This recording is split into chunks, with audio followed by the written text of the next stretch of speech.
Go ahead. Good evening, everyone. Welcome to the Wednesday, June 3rd council meeting. Once again, we're meeting electronically during this emergency, and so please click on the link below for viewing for the open meeting. Call the meeting to order. Everyone's present. Disclosure of pecuniary interest. If there is any, please bring them forward as we go. Minutes of the previous meetings, May 6th regular meeting minutes. Any business arising from that? Seeing none, need a motion to Councillor Moyer, Councillor McClinchy, all in favor? Carried. Delegations, we have none. Public meetings, so we'll go right to department reports. The first one is the RFP results for the line-by-line audit, and that is the Treasurer Tracy Johnson. Thank you, Your Worship. This report is recommending awarding the RFP for the 5-year municipal budget line-by-line audit to BMA Management Consulting, Inc. In November 2019, Council authorized staff to apply for the Municipal Modernization Program grant in order to secure funding to complete a line-by-line municipal budget review. And on March 2020, we received a notification that our project was approved. Staff posted the RFP on March 20th and it closed on May 4th. We had 8 submissions and the evaluation team feel that BMA met all the required conditions set out in the RFP. There is no cost to the municipality as the winning bid is within the approved grant. Staff would be happy to answer any questions. Any questions from council on this? Councillor Hemming. So are they replacing Martindale then? No, this is a separate grant, a separate audit. These guys are going to go back through our last 5 years, look for any efficiencies, any way we can change our auditing or our budgeting processes, things like that. It's different than our municipal audit at year end. Oh, okay. All right. Deputy Mayor Cornelison, you had a question. I did, Mayor Ropp, but my question was just answered by the treasurer. Thank you. Okay. Any other questions from anyone? No other questions? We have a recommendation in front of us.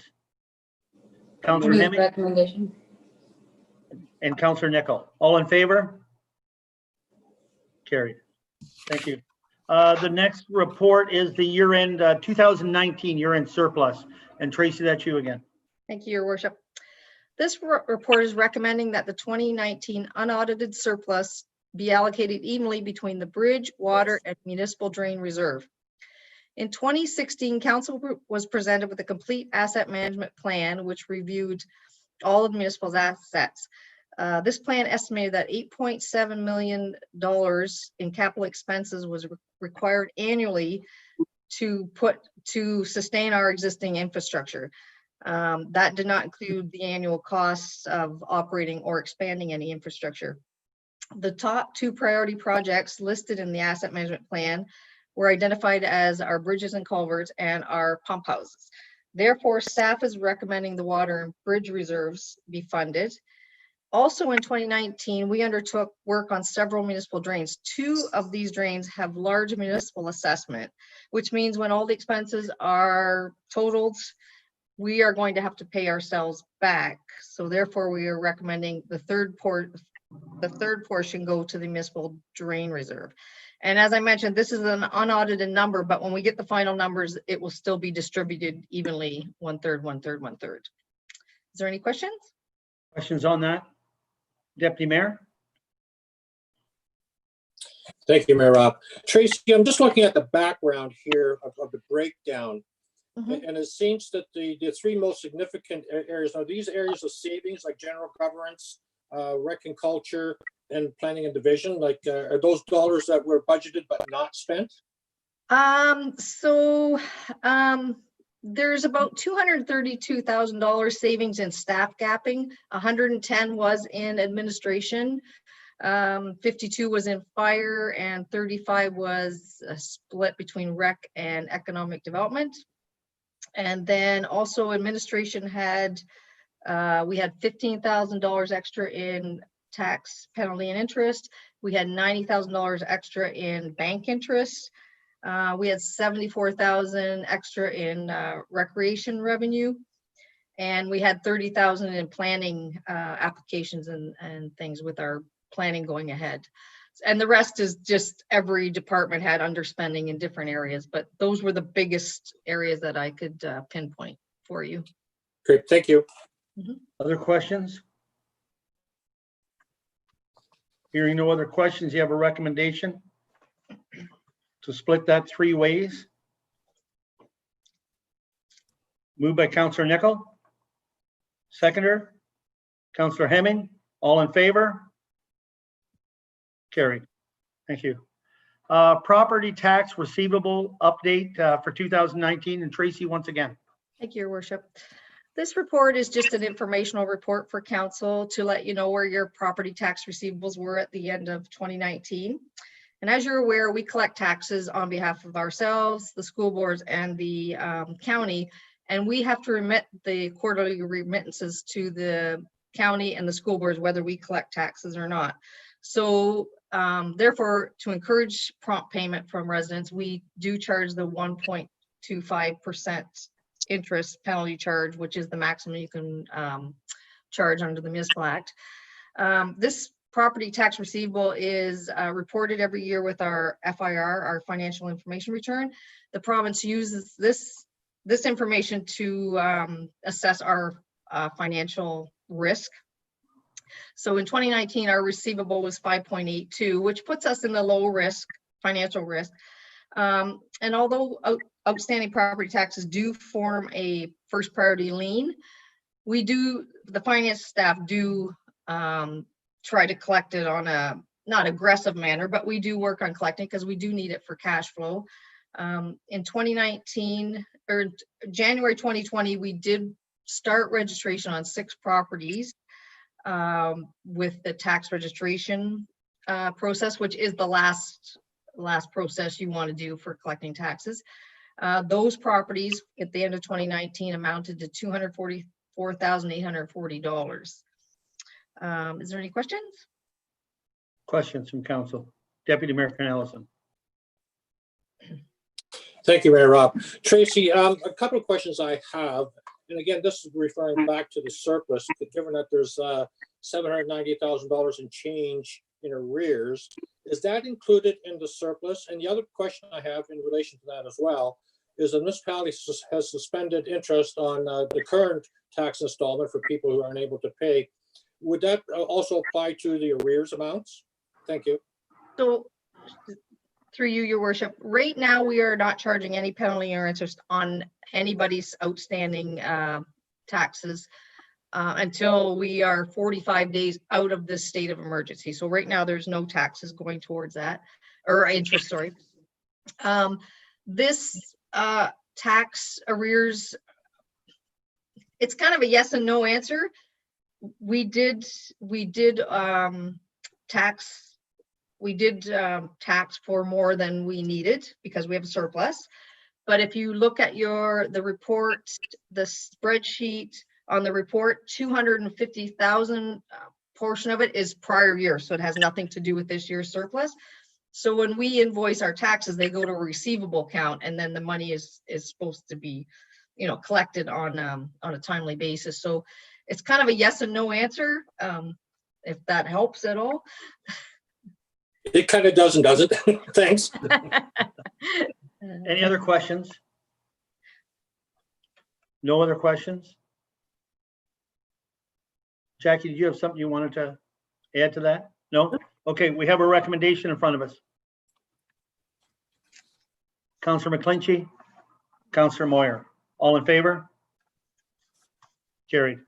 Thank you. The next one is COVID-19 response to reopening and return to work plan. HR Executive Assistant, Donna. Okay, Mayor and members of council, the report before you is for information purposes for the response and reopening and return to work plan for the municipality of North Middlesex. We're working obviously with the guidelines of the province of Ontario and the Middlesex London Health Unit. We've put safeguards in place. Everything's going, just kind of a follow-up, everything is going according to plan. We've opened Service Ontario, have all the proper PPE in place.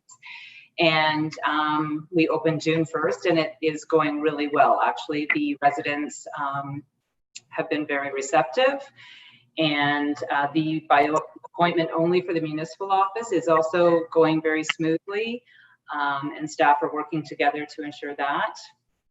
We are still in a phased-in approach with the staff, doing staggered, so that we're not having too many people in the office. And so people are still able to work from home. It's been business as usual, whether we're in the office or from home. So that's working well. I do want to mention, you know, we've been very fortunate with the County of Middlesex to be able to do what we've done right from day one of leaving the office, and ultimately ensuring our staff safety as well as the residents of the municipality. Are there any questions? Questions from council? Councillor Hemming, and then Deputy Mayor. Through Mayor Rob, are we getting a lot of new customers because of the situation with Lucan, and is it Forest is the other one that's closed still? So are you finding a lot more traffic from outside municipalities? I might ask the clerk to answer this question.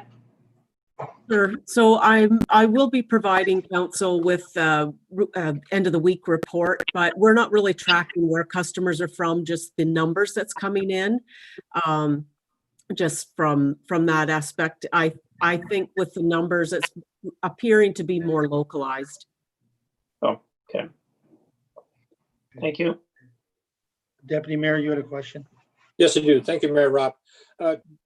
Donna, I see in your report that it's indicated that the YMCA has established a targeted opening date. Is there any indication what that date may be, or are they following the province's phased approach to opening? I believe that there isn't a definitive date, and Mike may be able to answer further on that. I did just see today a posting that their day camps have been canceled, so that has been posted publicly to everyone. So I'm assuming they're just following the lead with the province like the rest of us. Thank you. Okay. Councillor McClinchy? You're muted. You're muted, Doreen.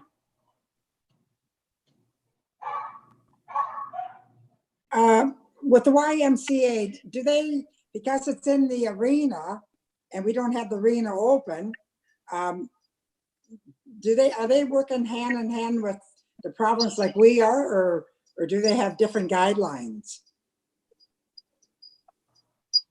I'll speak to that through you, Mayor.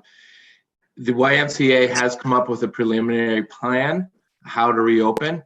They would use one entrance and go out the other entrance out, and they wouldn't be in the rest of the arena at all.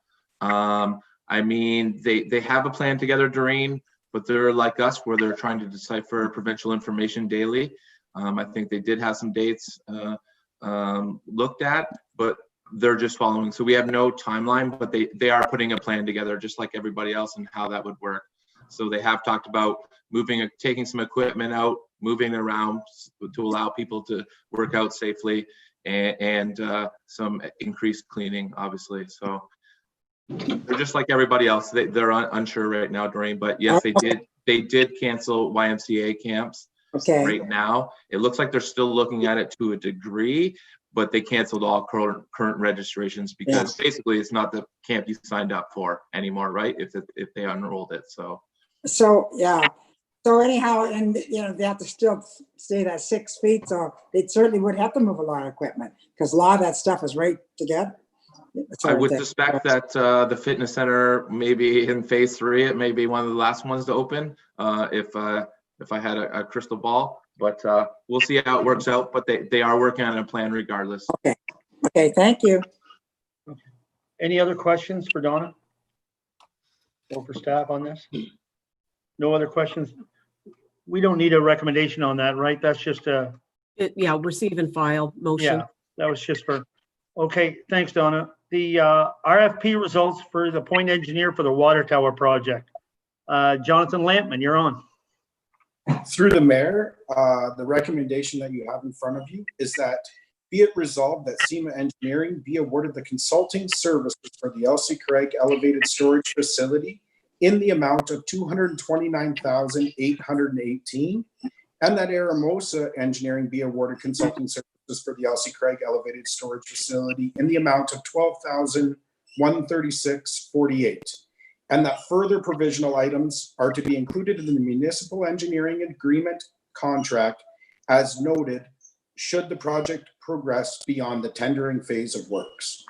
So just to give you a little background on it, and it's all buried within the report, but basically what we did was we went through a process where we opened up an expression to interest to all interested engineering firms came back, they submitted proposals. I think on the water tower, we received 3 proposals from 3 engineers, which automatically moved them into the RFP stage. The RFP stage, we then went and looked, and they submitted proposals based on more refined of what they would do specific to LC Craig and the storage and the elevated storage. And then they provided a price. What you see below in the financial section are the prices that were provided by the 3, possible engineers. And our selection was to go with the low bidder in SEMA. If there's any other questions, concerns, or anything, I'm happy to answer questions. Councillor Moyer.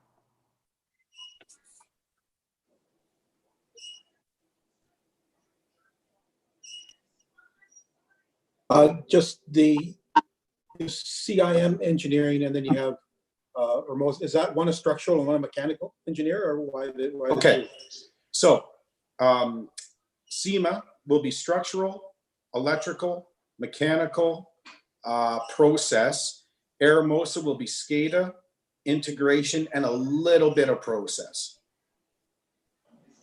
So SEMA will be the prime consultant on it. Aramosa will work with SEMA to deliver the final package.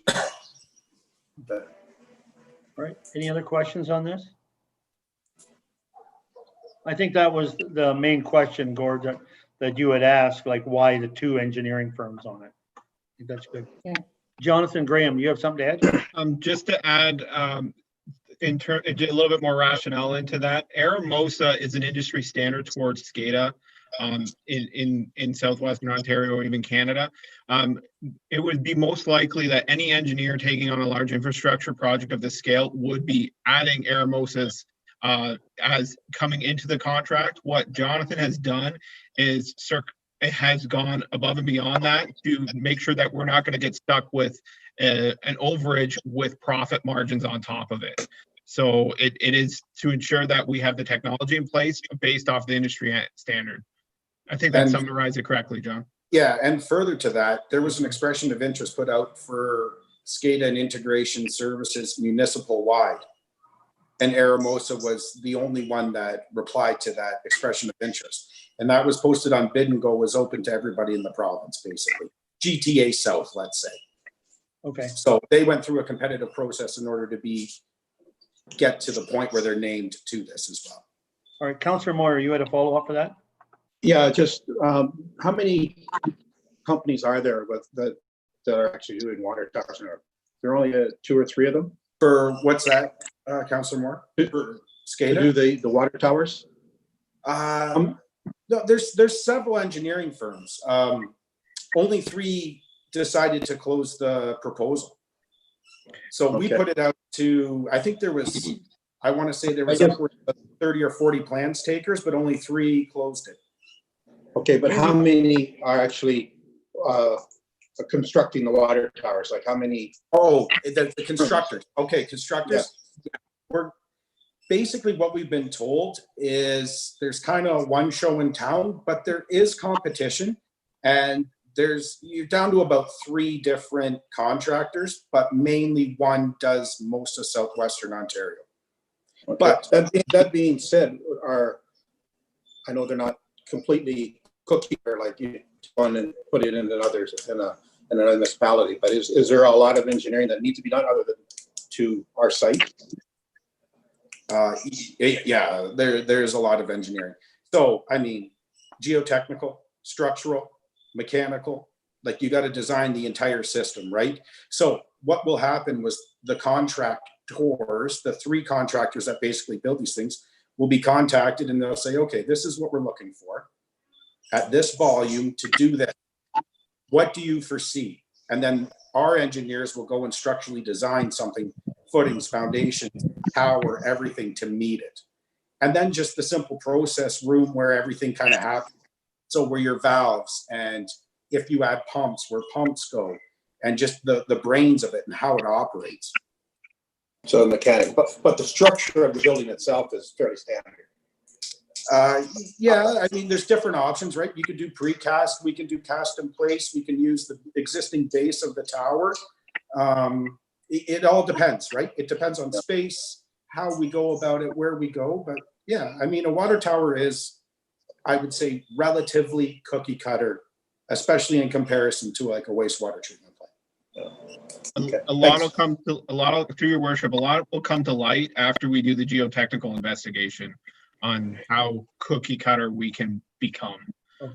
But that'll be the first major step for the engineering that, or SEMA, who is proposed to be awarded the contract tonight.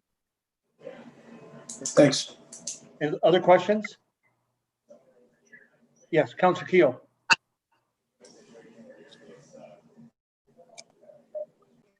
Thank you. I just have one question for you, Jonathan.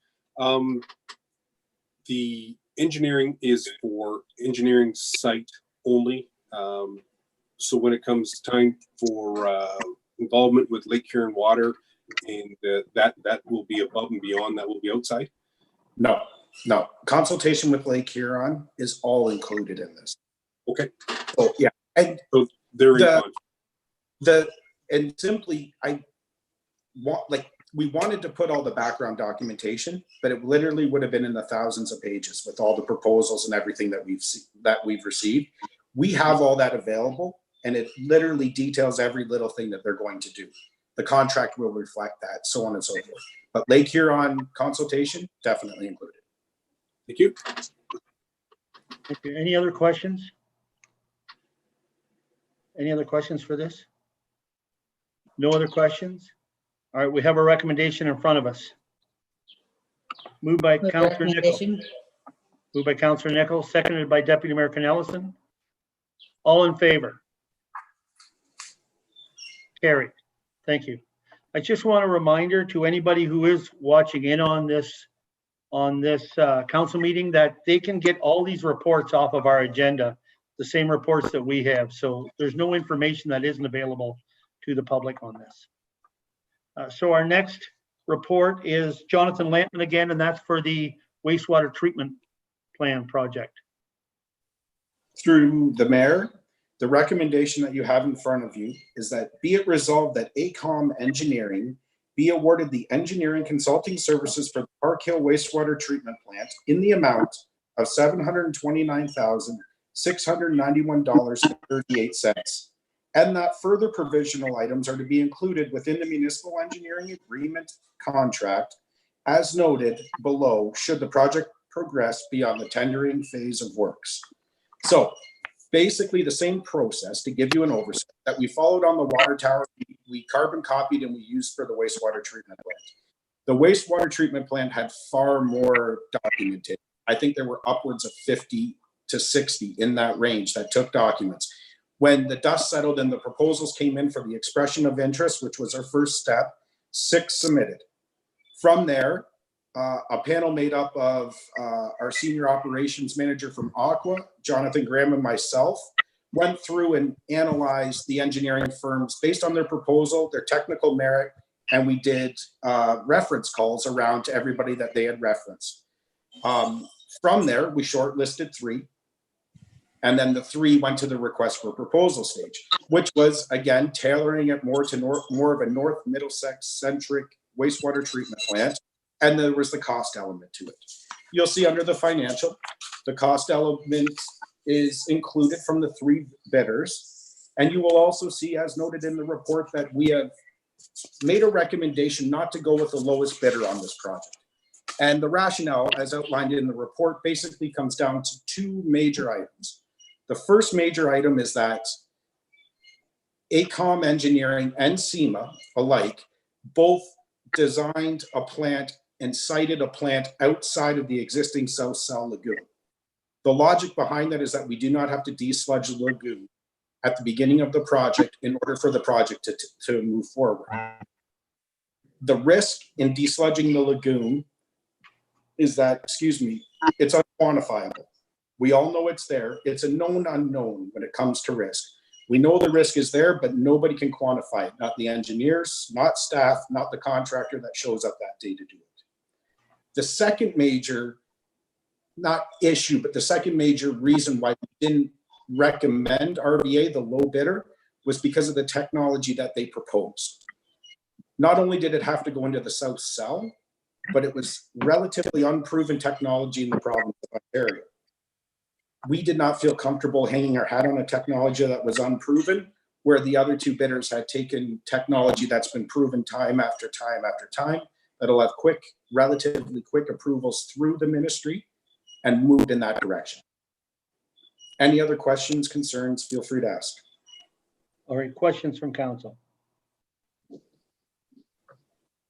No questions? Councillor McClinchy. And then the deputy mayor following that. So there's the engineering, ACOM, we're going with them for the engineering for 729,000. That's our rec. And then for the other would be SEMA. Correct. And you're taking the highest tender, right? For that one? So the water tower was the lowest, and the wastewater treatment plant is the middle. So RV Anderson had a different technology, a whole different proposal compared to SEMA and RVA. So once we looked at the risk associated with RVA proposal, it basically came down to dollars and cents between ACOM and SEMA for the wastewater treatment plant, and ACOM had a better price. Okay, so basically, will they be working together all the time, or just as the engineering on a separate thing, identity? So they will be completely isolated from one another, will not be working together at all because they are two different engineering firms. They will coordinate with staff, and staff will deal with each of them individually, but no, they will not be working together. Okay, so, all right. Thank you. Deputy Mayor Canellison. Thank you, Mayor Rob. Jonathan, the question I have is technology and how it's ever changing, because I would anticipate that this project will be a 2 or 3 year project from the time that we begin the engineering and the approvals until construction actually begins.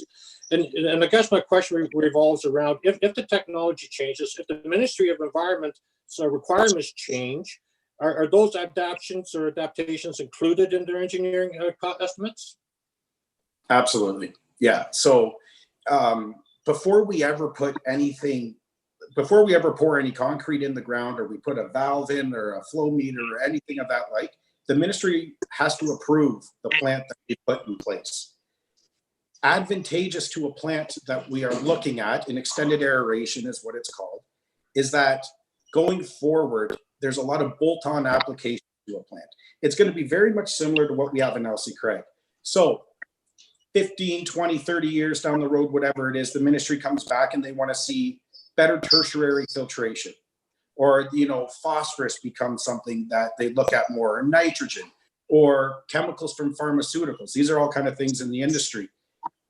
The plant that we are proposing to be designed and built will be able to have these kind of things bolted onto it, the treatment processes, rather than have to scrap what's there and rebuild. So there is long-term thought to this type of plant. Well, that's good to hear. Thank you. Other questions?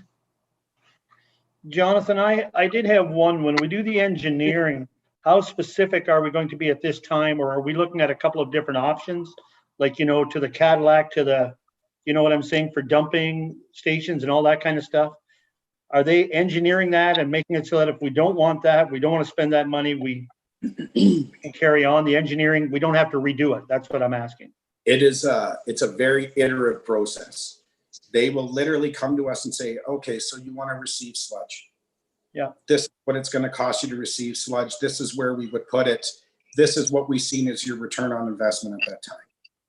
Council, do you want to go with sludge? Nah, it doesn't seem to make sense, or yes, it does. And then we look at it and we go with it. It's a very iterative process. Now, the longer we take to make decisions and move it forward, obviously the more drawn out the engineering contract becomes and the more risk that we have in terms of the dollars and cents that are spent.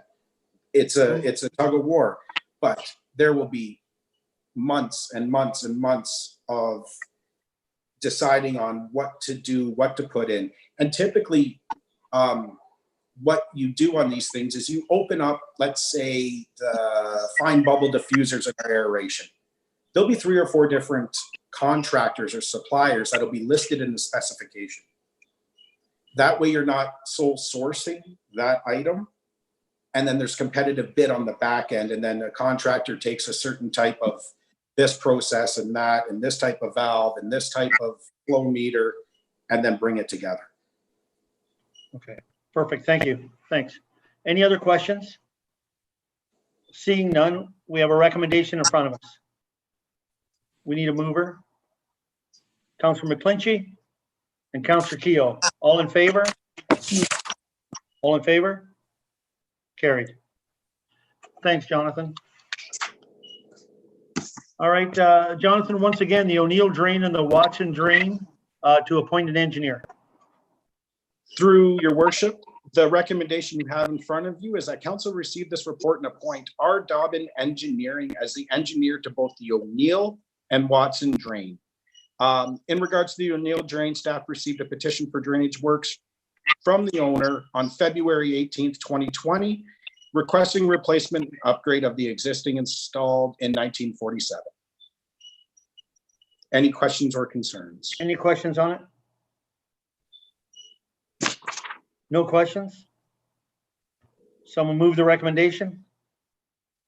Councillor Keogh, Councillor Hemming? All in favor? Carried. Thanks, Jonathan. Oh, sorry, you have one more, the municipal drain repair cost collection.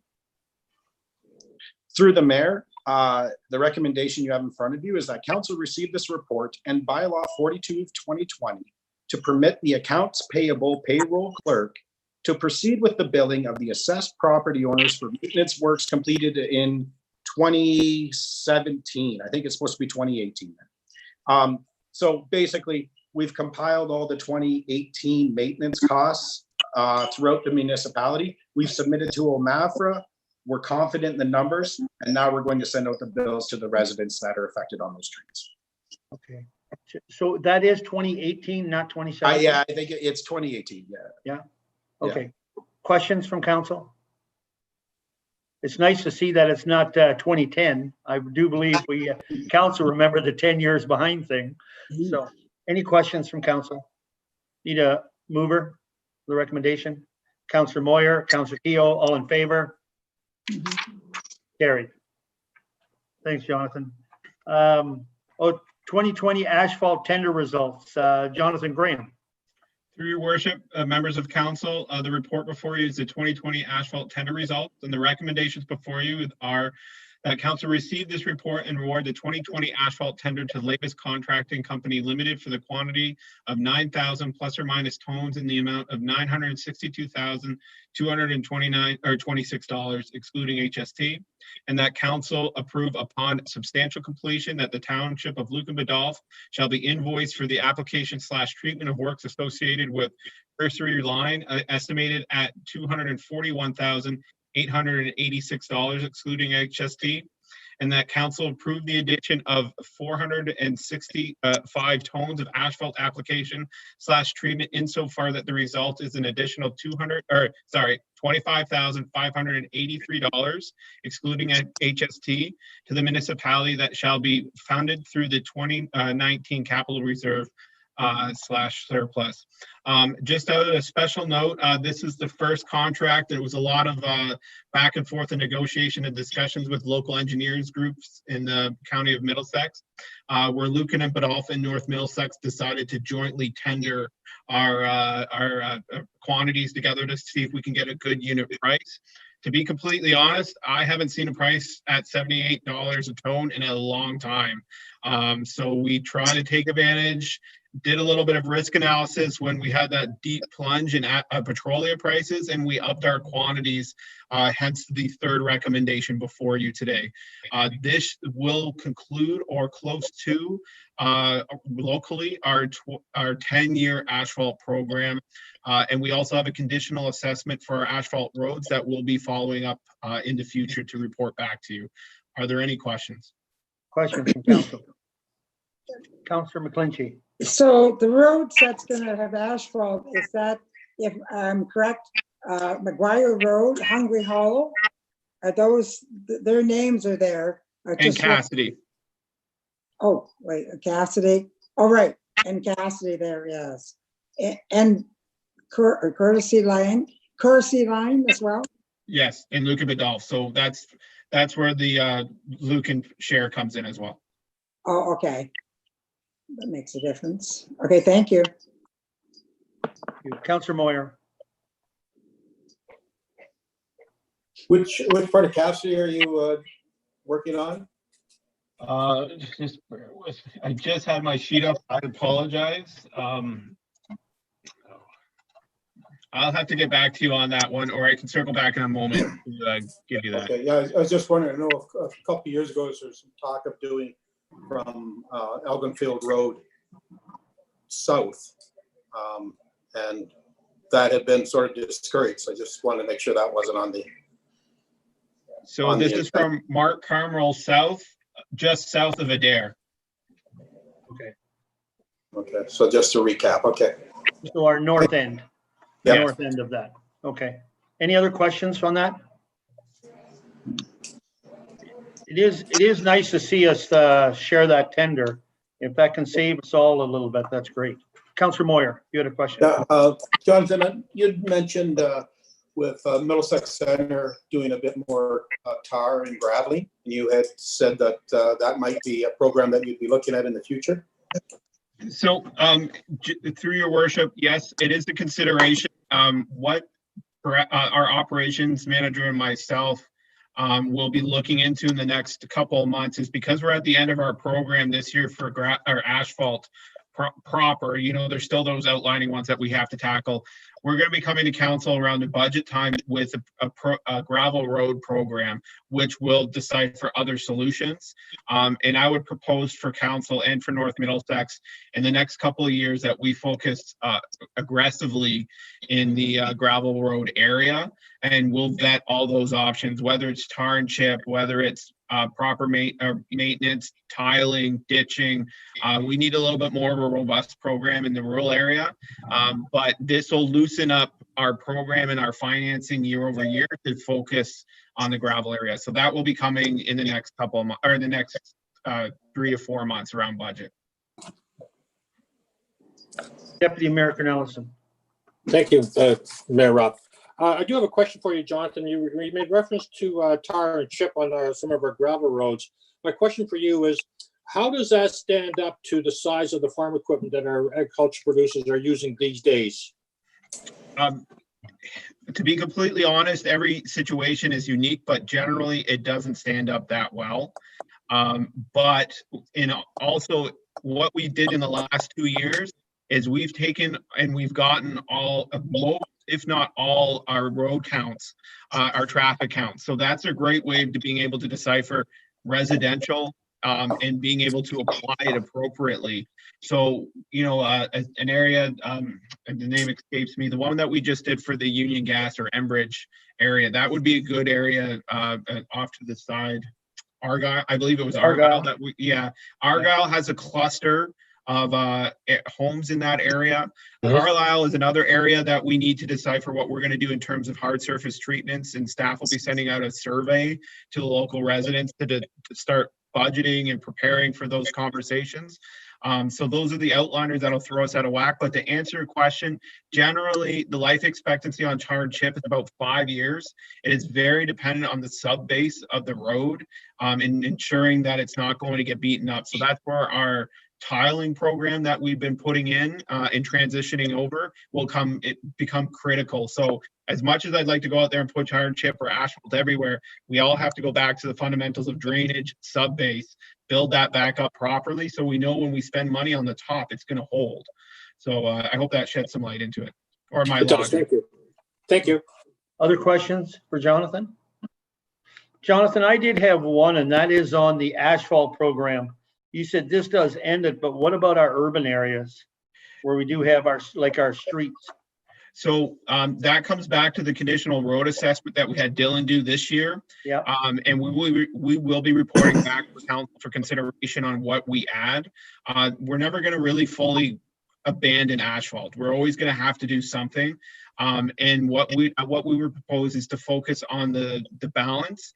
But to be completely honest, the report card that we got back from Dylan, it is quite good. So we're in a good position for the next number of years to redisperse the funds. But again, we're not going to completely abandon it. We're going to, make that we do what we need to do. Okay, so Dylan's are identifying the roads that are the most that have the most needs in our urban areas as well. Yes, they didn't do the traffic counts. They just did the visual inspections. Yeah. So that's where the traffic counts classification need to intersect. And that's their best way of servicing the residents on our asphalt roads, is the ones that have the most traffic or the most distress need to be tackled first, and then we just go down the list. Okay, thanks, Jonathan. Other questions for Jonathan on the asphalt? No, we have a recommendation in front of us. Councillor Nickel? Councillor Keogh? All in favor? Carried. Thank you. We have the replacement of the damaged bunker gear. Chief Greg Vandenhoek. Mayor, members of council, you have in front of you a report titled Request to Amend the 2020 Operating Budget for Replacement of Damaged Bunker Gear, and the recommendation that you approve a transfer of $36,800, excluding HST, from the Fire and Equipment Reserve to the operating budget in order to replace the required bunker gear that was damaged. Several sets of bunker gear were contaminated with soybean oil while fighting an agricultural dryer fire earlier this year. After an extensive investigation, it has been determined that the gear cannot be effectively cleaned to ensure that the fire-resistant properties has not been compromised. The recommendation from the manufacturer is to remove the gear from service. Funds to replace this quantity of gear will need to be funded from the Fire and Equipment Reserve, as it is not accounted for within the 2020 capital or operating budget. Any questions or concerns? Questions from council. Councillor Keogh. Thank you, Mr. Mayor. Chief Vandenhoek, I just have one question. In the event that this happens again, and that soil becomes, the bunker gear becomes contaminated, because it is newer, does that it would be easier to clean, or will it be as damaged as the stuff we have now? What I understand from the technical services manager at the manufacturer, when the oil permeates the gear, if it is still visible, if it is still, you can still feel it or see it, the gear is compromised, and those properties that we rely on we can't count on them anymore. So in the event it happens again, we could probably be in this again. Is that right? Yes, but I understand that generally soybeans aren't put in an agricultural dryer. It was just because of the conditions last fall. Okay. Thank you. Okay. The question, Councillor Nickel, and then the deputy. Yeah, I just was wondering, is there any way that we can go back on that company to help pay for some of that, or to collect some of that cost? I did explore that with our insurance company to see if it could be billed back to them. He went to somebody who has more experience in that, and the advice that he was given was we wouldn't be able to pursue it. Deputy Mayor Nelson. Thank you, Mayor Rob. Chief Vandenhoek, I understand that the gear is compromised. Can you give us a little bit more detail on how it's compromised? Like, is it becoming flammable now, that oil that's in the material, or what actually is compromised? So I believe that you saw some pictures at the back of the report. Yes. That's gear that has already been through the extractor process, our cleaning process a number of times. It made almost no difference. We sent some of the most contaminated gear out to be cleaned professionally. It made almost no difference. As I understand it from the manufacturer, soybean oil is basically a cooking oil. So it is flammable. Okay.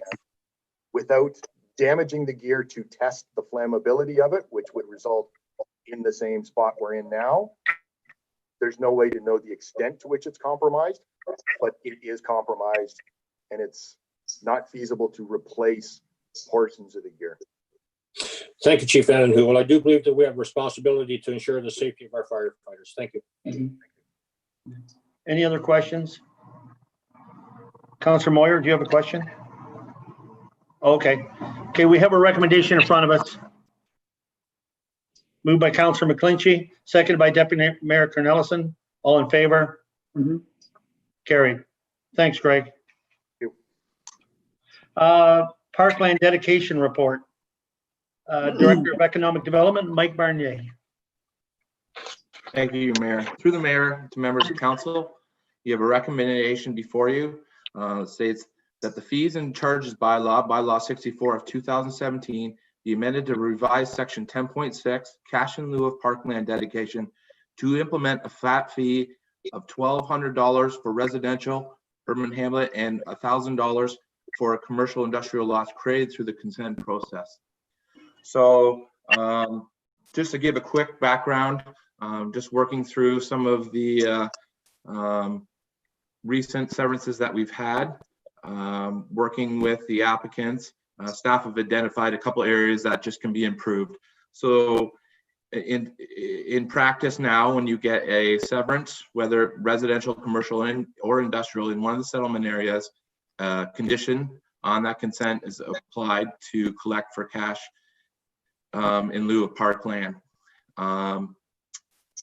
We found that, and then they have to get, it's a 5% appraisal fee of the land value. So what we found in looking at other municipalities, just to be in conformity with them, instead of having the applicant go through the process of getting an appraiser, paying for that appraisal, and having an uncertainty of costs associated with that, we just thought it was easy win for us to look at this process and implement a flat fee instead.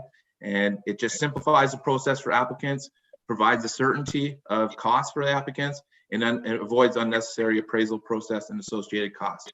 And most of the, as outlined in the report and the chart, most of the municipalities in the county do implement a flat fee for parkland dedication. If there's any questions, I'm happy to answer. Questions? Adrian, Councillor Cornell. Thank you, Mayor Rob. My question for you is the parkland dedication fee applies only in the urban areas. Is that correct? Like like for a farm residence or farm structures, that would not apply? It does not apply to rural severances. Okay, thank you. Which is standard practice as well. It's basically, you know, someone moves in, and that's why it's not equitable to charge it, in my opinion, on the size of the parcel or the wealth of the parcel. At the end of the day, it's still one household using our parks. So it's a more equitable approach. Simple for us, simple for the applicants to understand. Thank you. Okay. Other questions? No other questions? We have a recommendation in front of us. Moved by Councillor Moyer, seconded by Councillor Keogh. All in favor? All in favor? Carried. Thank you. Thanks, Mike. Mayor Rob, can I get, for report D, can I get a motion from council to accept that report, please? That's the return to work plan. Oh, I'm sorry. Yeah, we need a motion from council. I missed that one. Sorry, Councillor Keogh, Councillor Nickel, all in favor? Carried. Thank you. Our clerk wasn't close enough to kick me in the shins to get that one. Passing of accounts. Thank you, Your Tracy. Worship. Yes, we are recommending the bills and accounts amounting to $589,401.14 be approved for payment. Is there any questions? Any questions? No questions from council? You have a Brian? question? Yeah. Councilor Yep. Hemming? Yeah, there was one check number 09077 for $3,785 from Lafarge. Those are big blocks. Are those big blocks of concrete? Is that what they were? It said cement blocks. They were- Just bear with me. I'm looking up at the same time. That's the benefit of being at your station. Yeah. Yeah. Okay. Any other questions while they're looking that up? Jonathan, did we get blocks to barricades any of our facilities off?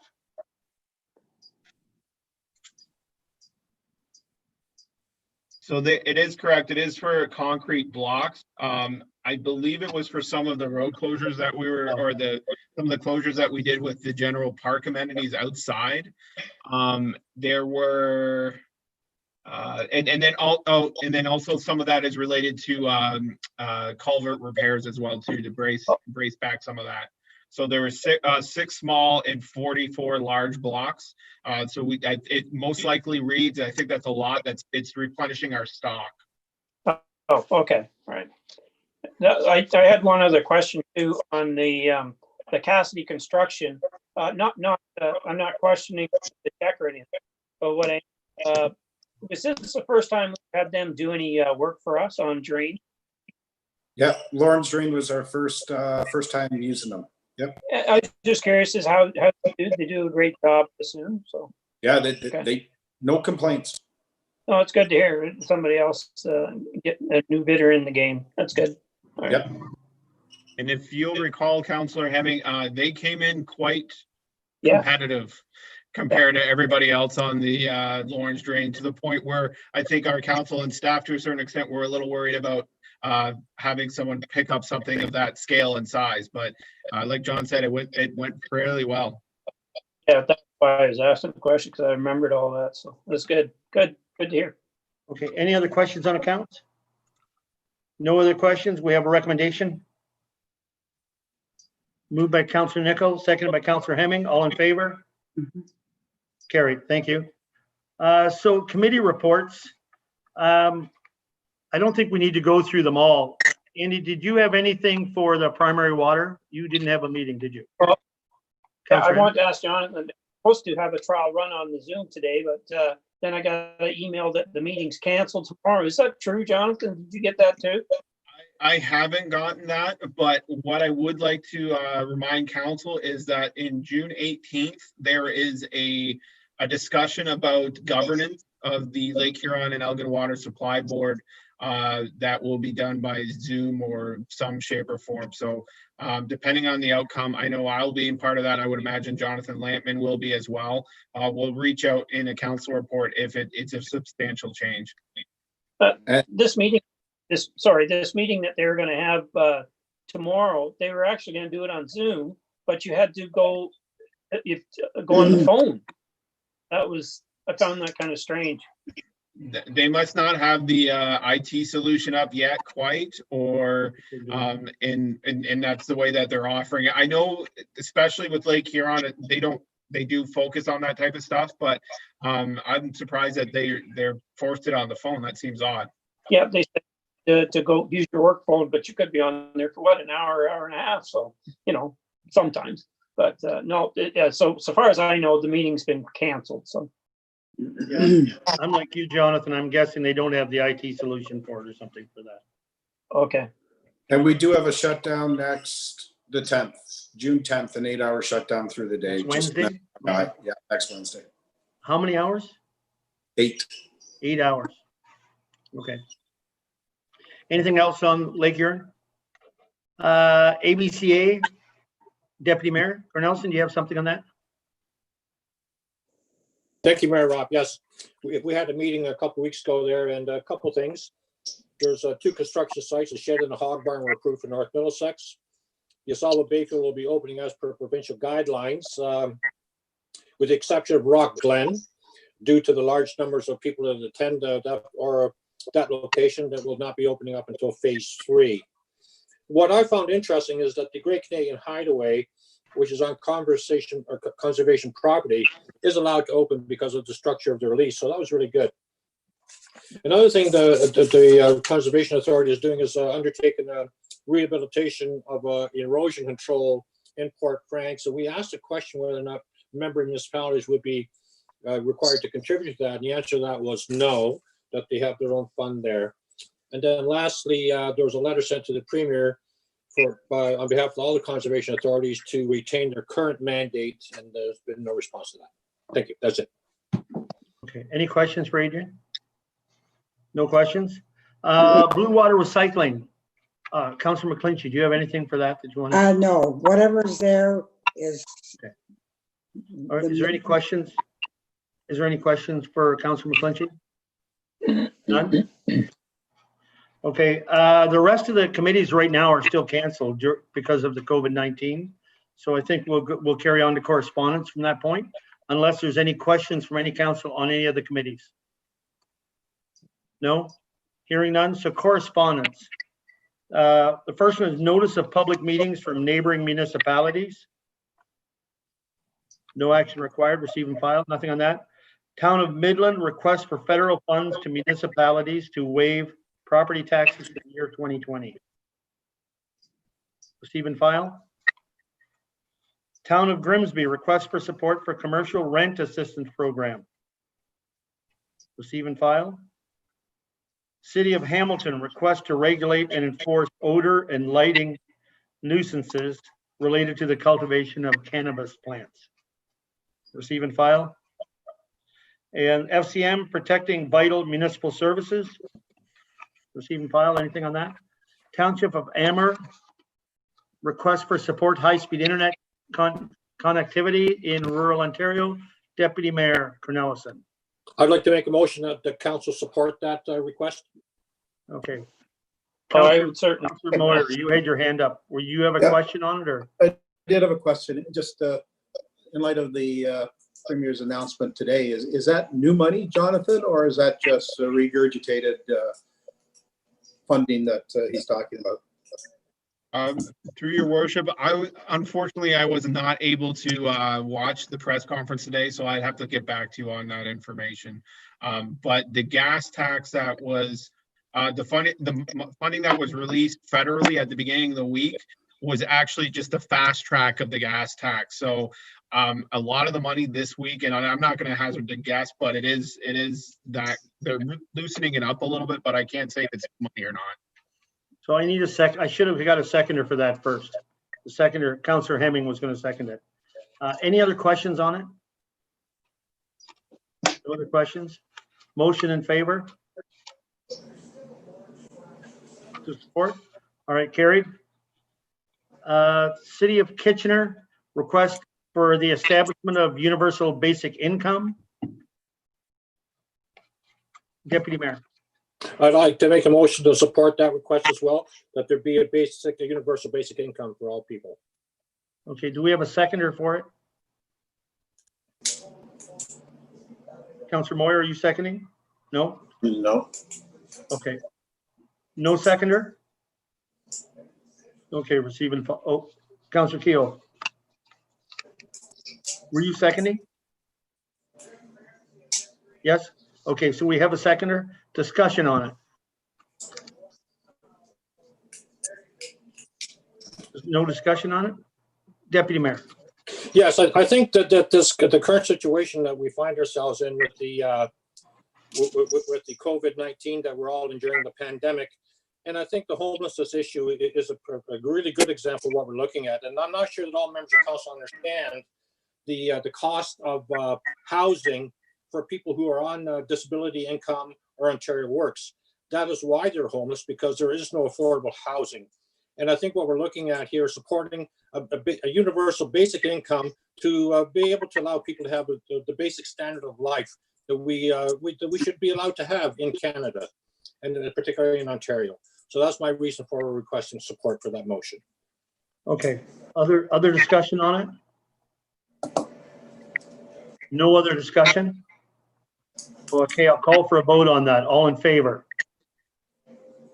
1, 2, 3, 4 in favor? Opposed? 3 opposed, it does carry. CEMC memo, May 21st. Even file, anything on that? County of Middlesex request changes to the Drainage Act to permit the municipal drain process to proceed with modified public consultation during COVID-19. Action, receive and send a letter of support. Is there support for that? Yeah. Councillor Nichols, you're making that motion? Where'd you go? I lost her. Yes, did you make that motion?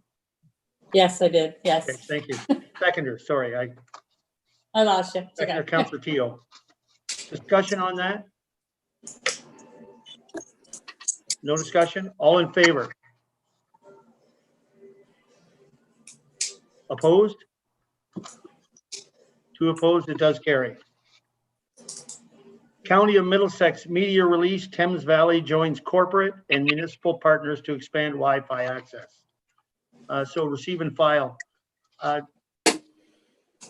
Adrian, do you want to speak on this a little bit? Just on this, or? What's that, Mayor Rob? On the media release for the Thames Valley joining the county and the. Well, I can. I believe that what the Thames Valley has done has worked with the county at local libraries to improve and to have access to a county internet for students to be able to access their school work and to their lessons that they need to do, particularly in the rural areas. So I think that's a great benefit. And I don't know if you wish to add anything, Mayor Rob? Well, I guess I'd add that I think the big difference here, they're going to have that Cisco hardware. And in phase 1, they're supposed to be able to access it from outside the building, even when they're closed. I think that's the big thing right now. I was told this is phase 1, so we'll see where they're going from this. But that's Councillor Moyer. Yeah, I noticing the locations, it really does nothing. There's no location really for rural students. Yeah, there's in the urban areas, but nothing out in the rural areas. Yeah, that's why when I did ask IT and they had said to me, this is phase 1. So the plan is to go forward, and that's not really designed yet. I don't think exactly what they're going to do, but I agree with that. This is, I mean, you still have to be outside the library building to use it. Yeah. Is there any update on tech savvy on our towers? Who'd like to, somebody from staff answer that? Mike? No, not since the original email they sent back to, and I forwarded to you, Gord. Just they're in a kind of a holding pattern. They say they are moving in the background. I don't think there's any restrictions on telecommunications, so I assume they are still proceeding with the project. So. Yeah, I've been watching the sites, haven't seen any action yet. Right. Okay, any other questions on that? Okay, that's it for correspondence. Other and urgent business. First up is the 2020 amended schedule for council meetings. Jackie? Thank you. So I have prepared a draft amended schedule of council meeting for council consideration. And the reason for the amended schedule is to add 2 extra meetings into our summer schedule. So it would require an motion of council because it would be a change from what our procedural bylaw currently indicates. We are also requesting consideration of a 6 p.m. start for the meetings up until September. And again, by the looks of the schedule, the June 17th meeting will be another virtual meeting because of the extension of the provincial order to the end of June. However, meetings beyond that point haven't been finalized of what format they're going to take. Again, that will depend on the status of the provincial order. And again, the reason for the extra meetings is to ensure that we can accommodate planning and drainage when we are able to do so. Okay, questions on this? Councillor Moyer? Nope. Oh, sorry. Does 6 o'clock work for everyone? Can that, during the summer, Yep. can that work for everyone? Yep. Yes, no? Yes. Okay, Councillor Moyer, you're, Yeah, we can make it work. okay. So we have a recommendation in front of us. We need someone to move it. Councillor Nickel, Councillor Keogh, all in favor? Carried. Thank you. The next one is a verbal update on the servicing agreement for Goldleaf Properties at William and Union Street. Jonathan Graham. Through your worship, members of council, as per our standard protocol now for agreements, this is a site servicing agreement for the properties or the site plan known as the Goldleaf properties around Station and Union Street.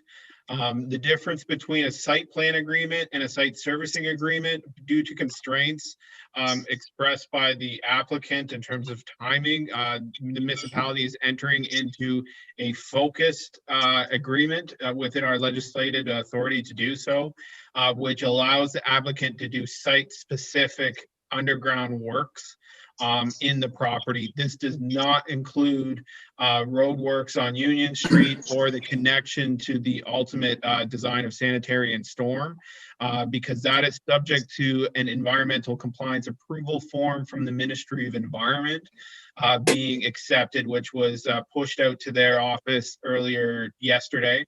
The other thing that I'd like to note through this process is that the site plan engineering design, for all intents and purposes from municipal staff, is pretty much complete.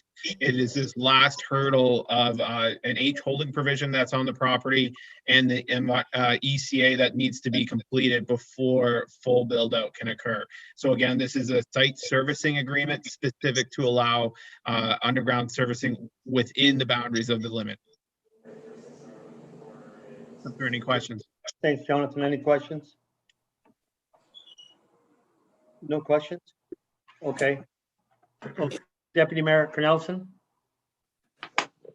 Thank you. Through you, Mayor Rob. Jonathan, I went by the site today and I noticed that all the dirt has been returned to its original location and the filter cloth has been removed on the boundary of the property. Is that an indication that he's given up, or what's the situation? Well, I can't speak specifically for the applicant, but I do know that they were stuck to a time constraint that was outside of our influence. And really, this is where development gets very tricky in terms of process. Unfortunately, the process is there for a reason, and all applicants have to go through it. So that's why we are still executing and proposing the execution of the site servicing agreement to allow him to mobilize to the extent that he can. It doesn't resolve any individual specific to any site if the limitations of external build permits. In this case, it was flagged that ABCA permit was required.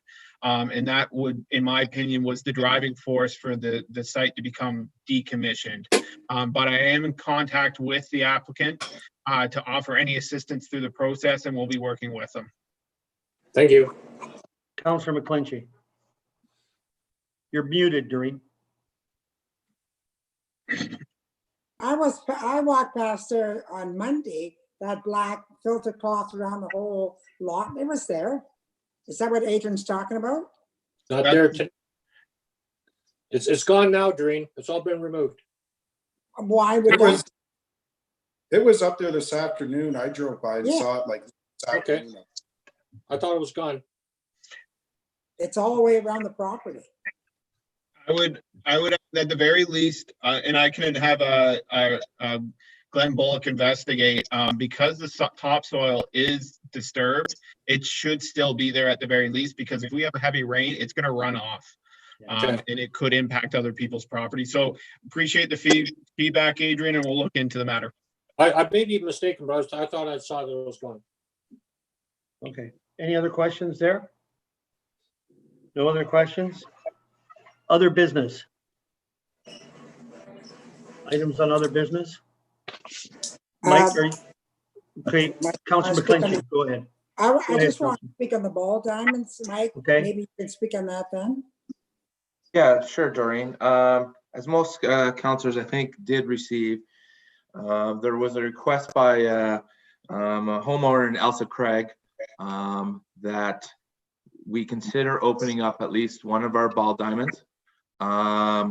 She has indicated that other municipalities have done so, and has also in discussion indicated that other municipalities are practicing team sports, allowing for players and one coach. Currently, we do have our sports fields closed. As indicated by the province, they could open. However, I just want to I'll read out quickly from the Q&A provided by the province at that time. And it says, question, can the newly opened amenities be used to play sports? Individuals may use outdoor sports facilities and multi-use fields for non-team sports, such as walking, running, biking, skateboarding, frisbee, kicking a ball, and low contact racket sports like tennis, badminton, pickleball, and ping pong. Individuals who use open amenities for this purpose are required to physically distance unless members of the same household. Individuals are not permitted to play team sports, such as soccer or baseball, even on fields intended for this purpose, unless they are members of the same household. So staff at the time took the stance, and we were kind of in concert with Luke and Badolf in this respect, that that's kind of a confusing opening.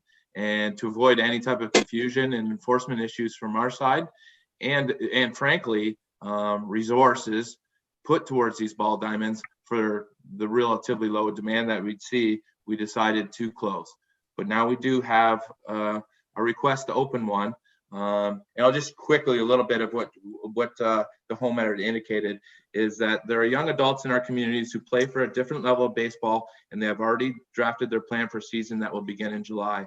The boys who play for these teams need to be practicing on their own at least 4 days per week, and they really need to get onto the field. As well, my son, who plays in Ontario Nationals, has started his initiative to get post-secondary scholarship in baseball and needs to submit video for college and university coaches to view this as their only means of recruiting during this pandemic. So basically, she does outline that other municipalities have opened and requests that we consider opening one of the fields. If we were to open, it would be in Park Hill, just because we can see, maintain much easier and much more efficiently. I would still err on the side of caution. I'll let council discuss. And to be consistent, I just worry about opening one field and what that next leads to, right? And considering that the province is still saying that this should be 5 members of the same household, which would be pretty tough for our bylaw enforcement to enforce as well, right? Constantly going up, you guys all live together, like it is a little problematic. So, but in having said that, we could open up a field and put relatively little resources towards it to maintain it. So. Okay, so one at a time, let's hear the thoughts from council, what you think. Councilor McClinchy. Okay, so right now we have the tennis courts open and the skateboard park, that's open? Yes, And and pavilions is the only other thing. And the pavilion is open? Yeah. So how do you know that they're from individuals from different families probably, and they're all social distancing? And the way she talks, it's like they would be practicing the same format, 5, no more than 5, and then they would be social distance as well. Is that, am I correct in saying that? Yeah, they'd still be required to go through the same social distancing. Yeah. We wouldn't be out there to enforce that. Okay, obviously, right? Okay, supervised. So you're talking about having a staff member there? No, I'm not. I'm saying quite the opposite, that, yeah, we don't have the resources to watch and see that enforce just one household on the field. And we don't know what time people are going to show up either during. No, that's kind of difficult. That is difficult. So who's monitoring when they're on the tennis court and on the skateboard and pavilion? Is there anybody monitoring that? It's under general supervision of bylaw. Like anything, right? It's hard to keep on all of it. And we have put up signage to monitor your social distancing and signage that assumes risk when they enter that facility. So yeah, it's impossible to enforce every day, right? So in response to that letter, then are we gonna support that, or are we denying it? Well, that's what we want to hear from. Let's hear Yeah. from some counselors. And Jonathan Okay. Graham, you had something you wanted to add here? I was just going to add that Mike is correct that this is a bylaw enforcement discussion in terms of enforcement, and also with the OPP. As you are aware, we have a retained contracted service, and it's on demand. We've put in a website, we receive phone calls, but we certainly can't control if we open a facility, someone being there at 9 or 10 o'clock at night. And by the time that we would even be able to respond, even if they were still there. So it is kind of that enforcement issue is really the key there. But that Mike is correct. That is the balance that we'll have to walk. Okay. Just one comment I will make is I spoke with the person who wrote the letter. Her intentions are pretty much in writing what they would like to do. And as she said, if you don't ask, I think she did it the right way. She sent out an email and asking us to consider it. And that's why we want to talk about it here tonight and hear from council what your thoughts are. Deputy Mayor. Thank you, Mayor Rob. I guess I have mixed feelings on it, I suppose. I think I know that currently the ball diamonds are closed. I'm not sure what the enforcement's in place to prevent people from going on there anyway, because we don't have the resources to enforce it. So I suppose people could do that. I suppose by opening it, we would endorse it, which I'm not really sure I want to do, given that from my perspective, we've only had one request for one person. And that to me is indicative that the community at large is quite comfortable and supportive of the municipality's current position, in that we retain the safety of the community by keeping them closed. So I can go either way on it. I'm certainly willing to listen to staff's recommendation. That's kind of where I'm at. Okay, thank you. Any others? Councillor Hemming? Yeah, I believe we have to stay consistent here with the rules and regulations.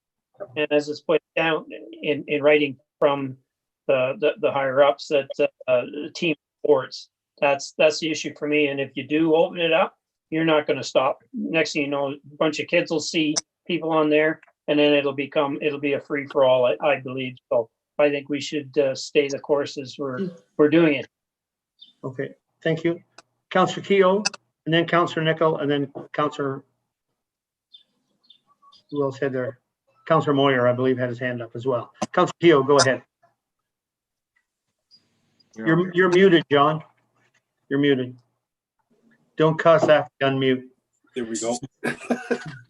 Thank you, Mr. Mayor. I do agree with Councillor Hemming that they are tough times, and I know it was a request, but I think that we must stay the course that these rules are in effect for everyone's safety, and if we do any type of exemption for one, we'll have to do it for someone else as well. So I think it's tough on us all, but I think we must fulfill our commitment. Thank you, Councillor Keogh. Councillor Nickel, and then Councillor Moyer. Yeah, so I agree with everyone. I don't feel you can compare the skateboarding to the baseball, because skateboarding is definitely an individual sport. It is not a team sport in any way.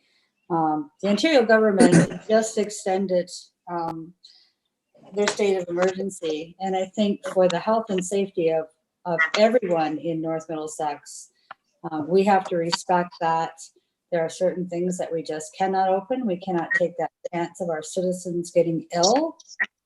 And I believe that in this case, we absolutely must keep all diamonds closed, not open any at all. I don't think you can set a precedence with opening one and telling the rest of the community that, oh, sorry, you're not in this area, so you can have your ball diamond open.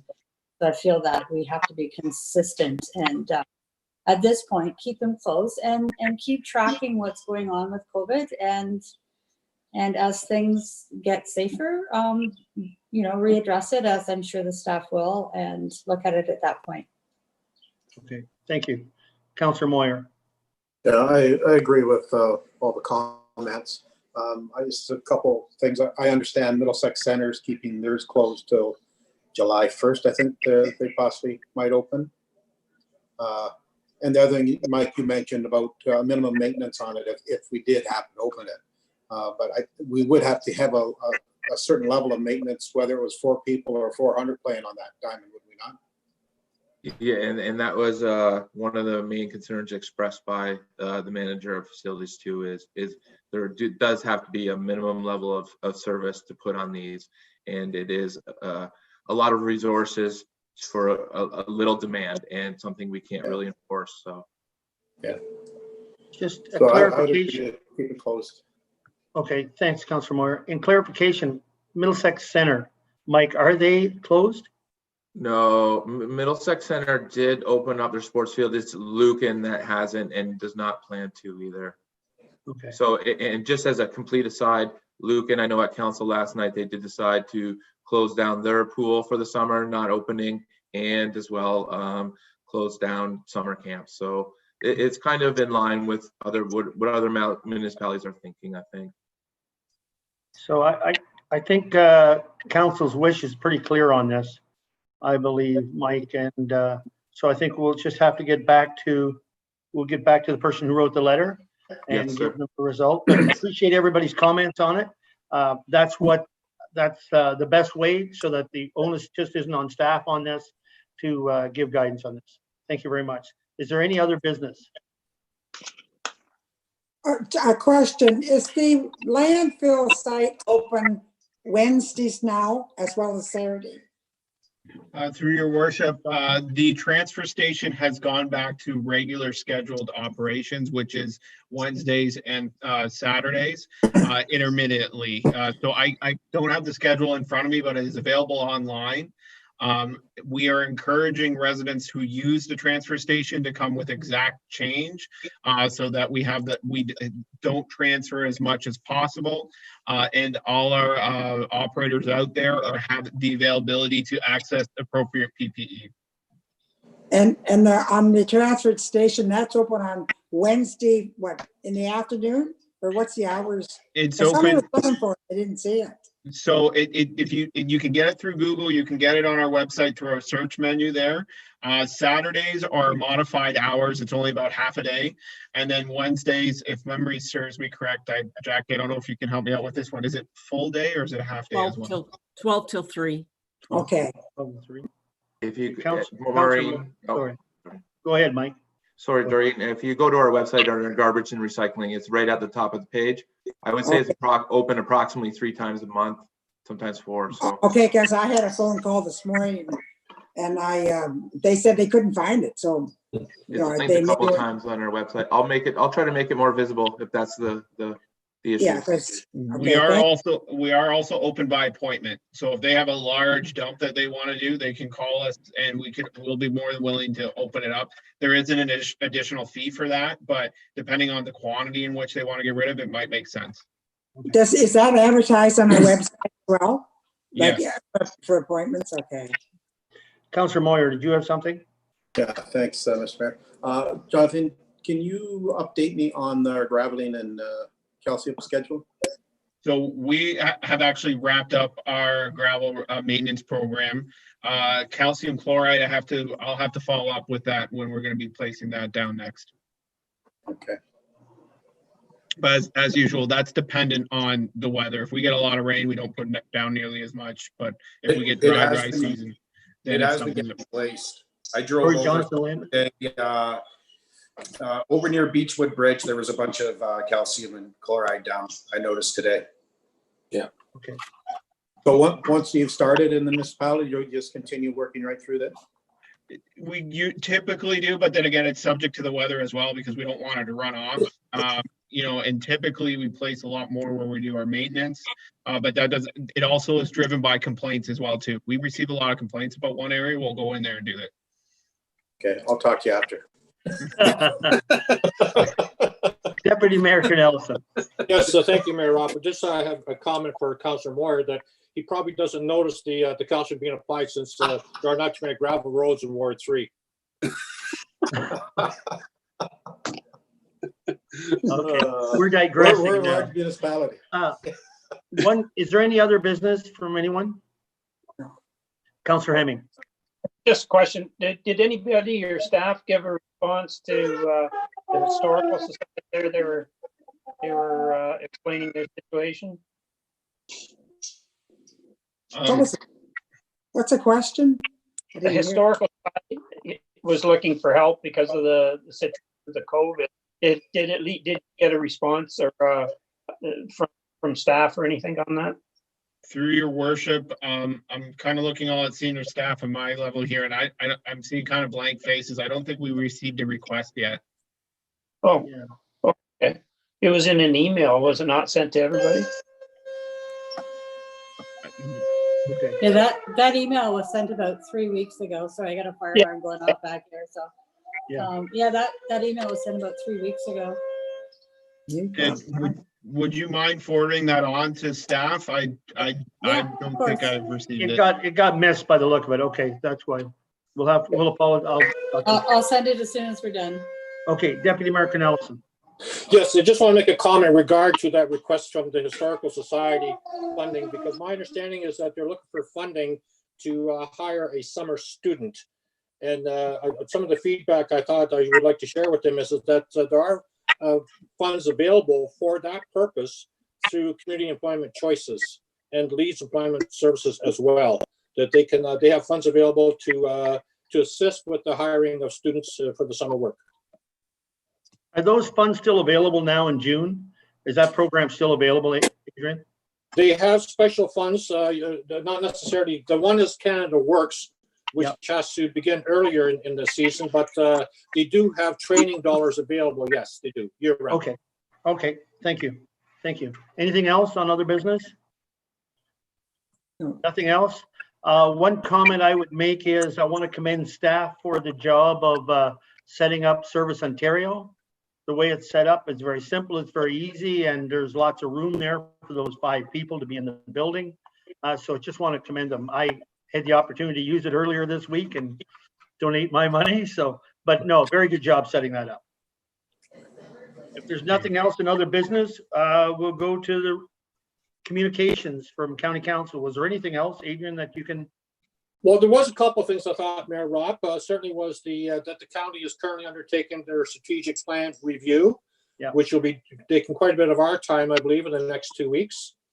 I participated in the very first community safety and well-being meeting that the warden and myself were updated on the committee's work progress. And I think, Jonathan, I believe that you're part of that as well, I believe. On the administrative side of things, we're scheduling our meeting in the next couple of weeks. So there's two systems that are going to happen here. Good. Yeah. So anyway, I found it really interesting and whatnot. The other thing that I thought, Mayor Rob, that might be of interest is that County Council, as you know, did support the letter of intent for North Middlesex for the to lease the land ambulance portion of the news fire station. And I have a question for Chief Vandenheuvel, if I may. I did have the opportunity today to drive by the Dorchester station, which Chief Roberts at the county has indicated he would like North Middlesex to erect a similar structure. That's a big building. Like, even with the co-op property, will we have the space to do that there? We don't know what the footprint of the new station will be. Did support the letter of intent for North Middlesex for the to lease the land.